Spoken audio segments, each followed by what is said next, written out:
difusão e interdifusão. Bom, isso aí é bem simples, é mais para a gente revisar conceito teórico, assim como os outros exercícios também são revisões de conceitos teóricos.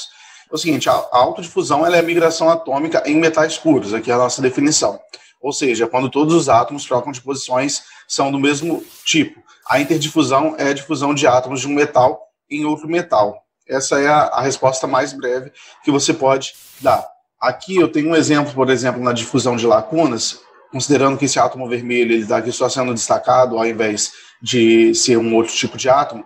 Esse átomo vermelho é do mesmo tipo. Quando eu tenho uma troca de um átomo desse ponto para uma lacuna e a lacuna vem para o ponto onde estava o átomo, sendo eles todos o mesmo tipo de metal, ou seja, eu tenho um cobre puro e está ocorrendo essa mudança da posição dos átomos, eu tenho a autodifusão.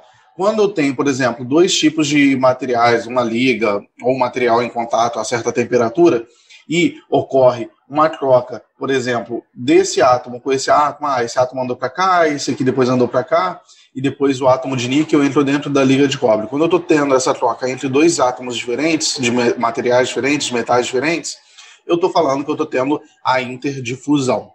Nosso segundo exercício. A autodifusão envolve o movimento de átomos que são todos do mesmo tipo, né? A gente já acabou de ver essa questão. Portanto, não está sujeito à observação por mudanças composicionais, como na interdifusão. Sugira uma maneira de monitorar a autodifusão. O que ele está falando aqui é que na interdifusão, eu vou ter, por exemplo, uma composição inicial, uma composição final, eu consigo avaliar se ocorreu ou não um processo difusional, porque se antes eu não tinha essa concentração aqui nesse ponto, e agora eu tenho, o que pode explicar é que ocorreu uma difusão dos átomos de uma espécie A para aquele ponto. Porém, quando eu estou trabalhando com um átomo puro, como que eu vou conseguir avaliar que ali houve um movimento difusional entre eles, no caso da autodifusão, se todos os átomos são iguais? A concentração do átomo ali vai ser exatamente idêntica. E como que a gente faz para resolver esse problema da gente identificar uma difusão num metal puro? A autodifusão, a gente pode ser monitorada pelo uso de isótopos.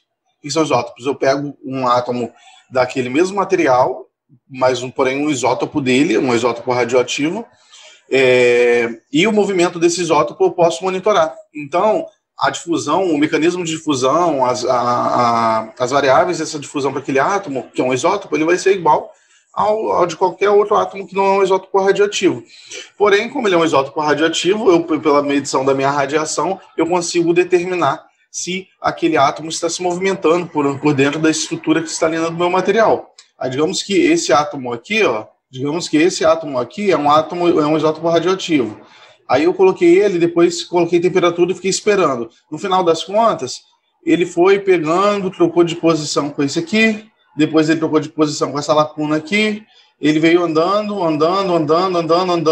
e no final das contas, quando eu for fazer a minha avaliação, eu vou ver que o meu isótopo radioativo, na verdade, vai estar aqui. Então, o que explica a movimentação desse átomo aqui, considerando que ele é um metal. Então, como que a gente responde isso, né? Na difusão por lacuna, o que acontece é que eu tenho um átomo que normalmente é substitucional, o hospedeiro. O que é substitucional? Eu tenho um átomo que tem um tamanho parecido com o meu átomo hospedeiro, eu tenho átomos semelhantes, tem um raio atômico parecido, negatividade parecida, e ele vai se difundir por lacunas. Aqui eu tenho uma lacuna, e o meu átomo ele vai vir para cá, e a minha lacuna vai vir para cá. A gente fala que, ao mesmo tempo que eu tenho um movimento dos átomos numa direção, eu tenho um movimento das vacâncias ou das lacunas na outra direção. E é assim que ele vai andando, ele vai fazendo uma troca de posição entre as lacunas e os átomos. Assim ocorre a difusão por lacunas. Já quando eu estou trabalhando aqui na difusão intersticial, normalmente eu vou ter um átomo que ele vai ter um raio, vou botar um raio intersticial muito menor que o meu raio do meu hospedeiro. Então, como esse átomo tem um tamanho pequeno, ele se acomoda por entre os interstícios da minha estrutura cristalina. E ele se move de um interstício para o interstício adjacente. Aqui eu tenho um interstício adjacente. Ele poderia estar se movendo para cá, poderia estar se movendo para cá, poderia estar se movendo para cá, para qualquer um desses pontos. Mas a movimentação dele ocorre exatamente por entre a estrutura cristalina, considerando aqui, né, que no átomo intersticial eu tenho um raio bem menor. Na nossa segunda pergunta aqui, ele pede: cite duas razões pelas quais a difusão intersticial é normalmente mais rápida que a difusão por vacância. Gente, a difusão por vacância ou por lacuna, digamos que o átomo está aqui nessa posição inicial, né? Igual do nosso desenhozinho aqui. Esse átomo, ele tem uma ligação aqui, ele tem uma ligação aqui, ele tem uma ligação aqui, ele tem uma ligação